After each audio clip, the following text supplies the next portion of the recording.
深圳光明新區尋日發生泥土傾瀉，幾層高嘅大樓幾秒之間夷為平地。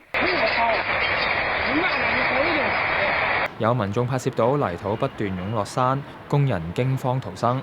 快點上車，過來！過來上車！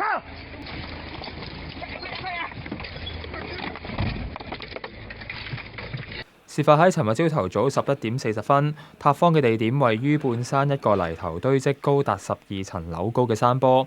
據深圳當局初步斷定，因為堆填場違規作業，令到淤泥漿衝出山谷，落到山下邊嘅工業園，再沖毀房屋。多棟樓房被泥土衝擊之後，向一側瓦解倒塌。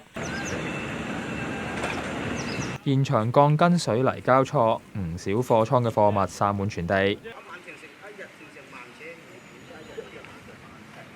瓦礫堆中就仍然不時會見到火光，消防員就顯得束手無策。有工人就話，當時逃生嘅時間好少。我們在正好準備上班的時候，滑下來了，不到5分鐘就全部滑下來了。那個土很高的，衝起來，衝擊波很高的，200米高都有。